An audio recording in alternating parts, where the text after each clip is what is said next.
E nessa edição do De Carona com o Von, o entrevistado do dia será ele, Renato Portaluppi.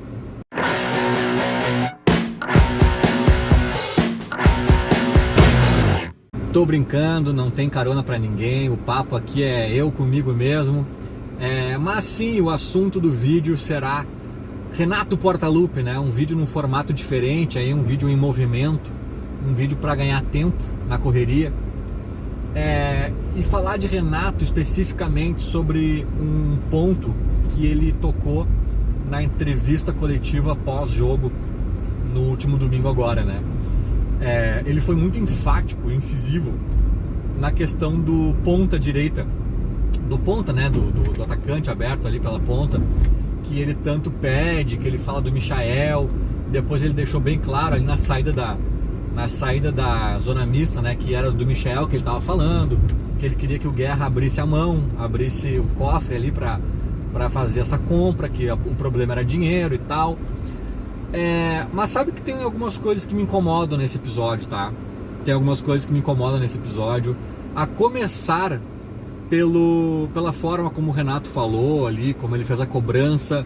Ele bota uma pressão na direção que eu acho um pouco... Não sei se desleal é a palavra, se é uma palavra meio forte essa, mas ele bota no rabo da direção, vamos usar um português claro aqui, né?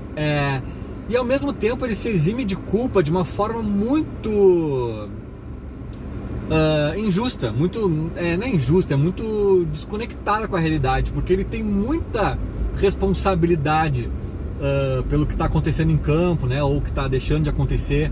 E o Renato só falta dizer assim, ó: olha, sem esse jogador não tem como fazer futebol.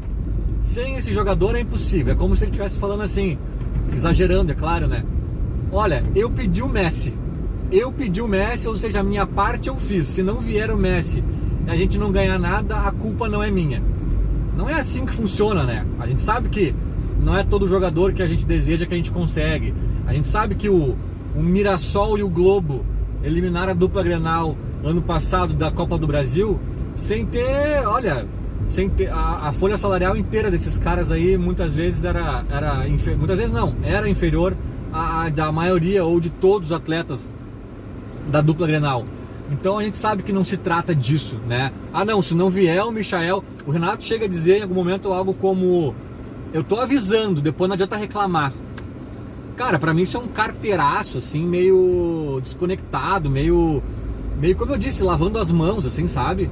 Já se livrando de uma culpa. Não tem nada acontecendo, não tá rolando um bom futebol porque não tem o Michael. Como assim, cara? O teu time gira em torno de um cara, porque tem que quebrar a linha, porque não sei o quê. Óbvio que seria um grande acréscimo, um grande reforço, que tem uma importância nesse sentido mesmo, do drible, de tudo que ele falou ali. Mas, cara, não se resume a isso, né? Não se resume a isso. E aí também, já entrando um pouco essa parte do Renato me incomoda demais, tá? Me incomodou muito, assim. E já entrando um pouco também na parte que toca a direção do Grêmio, a gente sabe que o Renato sempre deitou e rolou, né? Dentro do clube ali, com o Romildo e tal, era nutricionista, era CEO, era de tudo um pouco, né? E a gente sabe que muito disso se deu por uma incompetência que a gestão anterior tinha dentro do futebol, né? Para montar time, para entender as contratações e tal. Cara, e sinceramente eu tô com receio de algo semelhante acontecer agora, né? Eu acredito que essa nova gestão tem mais conhecimento de futebol, tem pessoas jovens ali antenadas, mas eu não sei até que ponto o Renato, mesmo assim, não consegue preencher vácuos, né? Não consegue engolir os caras que são mais jovens, mais inexperientes, mais, talvez ali até fãs, né? Fãs do Renato. Todo mundo é fã do Renato, toda a diretoria que entra no Grêmio provavelmente é fã do Renato em algum nível, né? Então eu não sei até que ponto o Renato não tem essa manha de dobrar os caras, né? Pro bem e pro mal, né? A gente sabe que no vestiário ele faz isso um pouco, mas no caso da direção tem um lado negativo também, sabe? Por que eu tô dizendo isso? Porque, cara, essa gestão nova que chegou no Grêmio é uma gestão que parece ter um conhecimento de futebol muito superior à gestão anterior, né? Só tu vê ali, o cara já chega, os caras nem chegaram, melhor dizendo, né? A gestão Guerra, a gestão Guerra nem tinha sido eleita ainda, já tinha mapeado ali nomes como Carbacho e Cristaldo, que a gente ainda vai ver, né? Como é que vão se sair ali, mas que já tem no mínimo uma criatividade, já sai um pouco do lugar comum, já tem alguma coisa que a gente não via há bastante tempo. Então, nesse sentido, cara, parece ser uma galera que tem repertório. E eu tô achando que para ser uma galera que tem repertório, eles estão...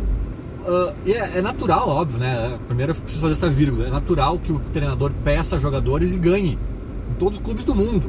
Em todos os clubes do mundo, dos processos mais profissionais aos mais amadores, das diretorias mais entendidas às menos, sempre vai rolar um jogador ou outro que o teu técnico vai pedir, vai indicar, e um que outro eventualmente tu ganha. Mas eu tô achando que talvez isso esteja um pouco demais, sabe?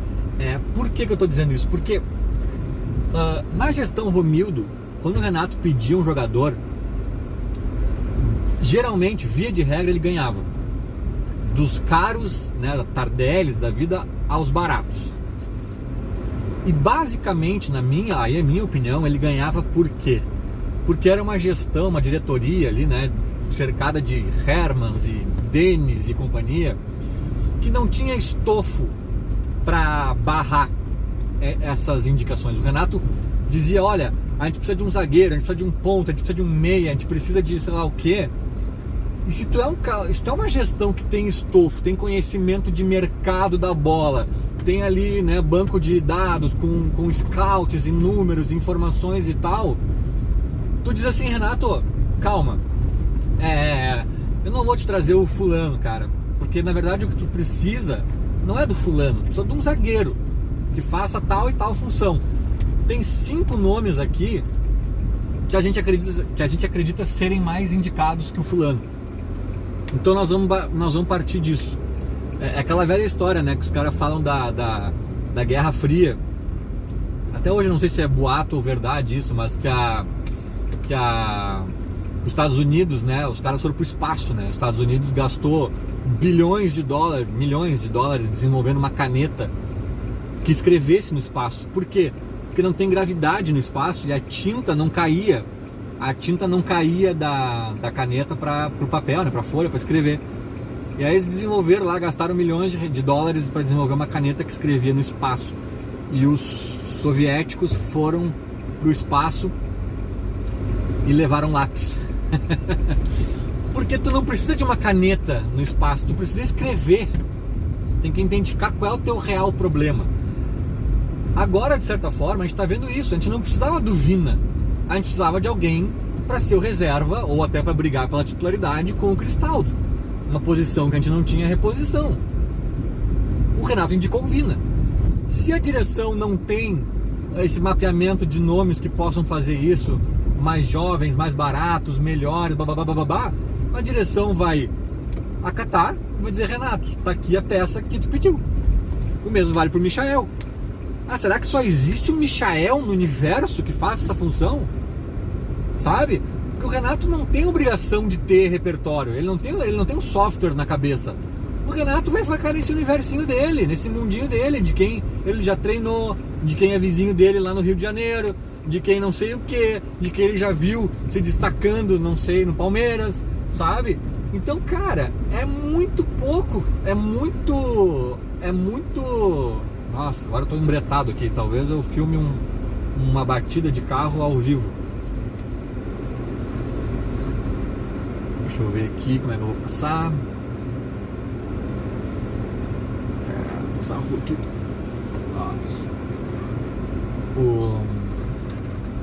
Por essa eu não esperava.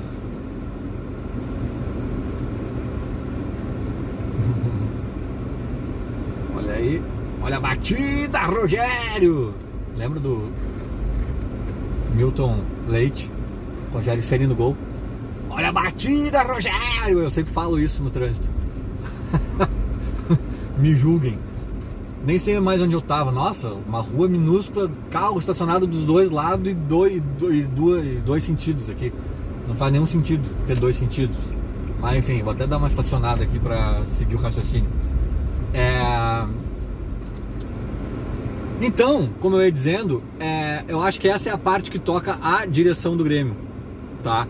Porque, cara, o Renato pede quem ele conhece, mas a direção do clube tem que saber. O exemplo que eu dou também, né? Se o Renato fosse técnico do Grêmio em 2014 e o Grêmio precisasse de um zagueiro, o Renato ia dizer: traz o Joãozinho, traz o Wehrli. Lembra do Wehrli? Por que, Renato? Porque eu preciso de um zagueiro assim, assado, mais confiável e tal. Renato, olha só, nós vamos te trazer outro zagueiro. Nós vamos trazer um cara chamado Pedro Jeromel, que tá lá na Europa, saiu cedinho aqui do Brasil, com 17 anos, ninguém conhece muito bem, mas deixa pra gente. Nós temos aqui as informações e nós vamos trazer esse cara pra ser teu zagueiro. O Renato pode chiar, pode dizer que não conhece, que tem que se adaptar ao futebol brasileiro, que não sei o que. Não interessa, sabe? Renato, tu treina, a gente é direção, a gente é direção de futebol, a gente que tem que ter os conhecimentos maiores, sabe? Então eu sinto um pouco isso, sabe, cara? Eu sinto que eu tô achando um pouco demais estão levando um pouco demais em consideração as indicações do Renato, né? Eu senti no início da gestão que a banda ia tocar um pouquinho diferente, justamente pelo conhecimento de futebol que esses novos dirigentes parecem ter, né? E até acho que tem mesmo. E também tô achando essa letrinha do Renato um pouco desleal, assim, um pouco jogar pra torcida, sabe? E se eximir de uma culpa que ele também tem. Culpa não, né? Porque ainda não aconteceu nada de errado, mas se eximir de uma responsabilidade diante dos resultados ou do desempenho do time, que é totalmente ligado a ele também. Nossa, agora deve estar balançando o vídeo bonito. Bonito! Balança, torcedor! Mas, então, para fechar o vídeo, também só fazendo uma justiça, tá? Eu também não acho que o Renato, ele veio pra coletiva com sede ao pote, assim, veio com sangue no olho pra dar a letrinha dele. Ele já fez isso algumas vezes. Seja para diretoria, seja para imprensa, seja para CBF, seja para árbitro, seja para quem for. O Renato já foi para algumas coletivas, assim, sabendo o que ele ia falar, para quem ele ia falar. Eu acho que ele até não foi isso, tá? Eu acho que esse papo aí de Michael e de pedir o Michael e tal, o Renato ele deve fazer muito mais internamente do que publicamente, eu acho. Justiça seja feita. Eu acho que o que ocorreu ali, e de qualquer forma ocorreu, né? Então, por isso que eu tô falando, ele aproveitou uma brecha do repórter, acho que da Band, que perguntou alguma coisa a respeito, né? Só tem o Ferreirinha que faz essa função, não sei o que. E ele falou, é verdade, eu preciso de mais, papapá. Aí ele também não é bobo, né? O Renato de bobo não tem nada. Aí ele aproveitou a brecha e foi a fundo. E aí deu a letrinha dele pra direção, que eu achei um pouco jogar a bomba no colo dos caras, sabe? Eu não faria, eu acho que ficou eu acho que o Calef, o Brum devem ter ficado, o próprio Guerra, devem ter ficado desconfortáveis com isso, porque agora eles ficam de vilão, né? Se eles não trouxerem o Michael e o Grêmio perde o gauchão pro Inter, aí o Renato já lavou as mãos antecipadamente. Olha aí, ó, falei também, né? Sem essas peças não dá, sabe? E aí pra trazer o cara é uma Babilônia de dinheiro, porque parece que, pelo que eu entendi, a questão do empréstimo lá ainda tá emperrada por causa do transfer ban deles lá, que eles não querem se desfazer do cara por empréstimo, sem poder contratar e tal. Mas parece que se o Grêmio comprar ele, aí deve ser uma fortuna bizarra, assim. Aí parece que tem negócio. Mas eu não sei se o Grêmio tem essa bala na agulha pra comprar o cara, sinceramente. Eu tava achando até que o Renato falou da questão da grana, ele tava se referindo a salário, sabe? Tipo, porra, o salário dele deve ser quase 1 milhão por mês, algo muito perto disso, se não mais até. Então eu tava achando que o Renato tava falando de salário. Mas se ele estiver falando de comprar o cara em algum nível, algo que eu acho que nem o Palmeiras conseguiu, ou pelo menos, não sei se tentou, mas deu uma sondada ali, cara, aí é um patamar muito, muito absurdo, sabe? E aí eu até entendo a direção ter algum receio. E aí, né, voltando ao link que eu fiz antes, cabe a ela, a direção, falar, não, beleza, Renato, o Michael não deu, por todos esses problemas que já são sabidos, mas olha só, Estamos te mandando aí o Dudu. Lembra do Dudu, do Palmeiras, que o Grêmio trouxe lá 2014, eu acho também, por ali? Sabe? Estamos te mandando aí, ó, o fulaninho de tal, 22 anos, 21 anos, ou vai lá, um cara que todo mundo já conhece, de 30, e que vai te resolver muito parecido com como o Michael resolveria. Beleza, Renato? Estamos conversado? E a vida é assim, né, cara? Querer, todo mundo quer um Messi. Agora, conseguir são outros 500. Não sei, falei, não sei se enrolei demais, não sei se o vídeo não ficou insuportável também pelo balancê e tudo mais, mas foi uma alternativa aí que eu arranjei hoje e um teste também para talvez outras oportunidades. Feito, era mais ou menos isso. Falou, abraço.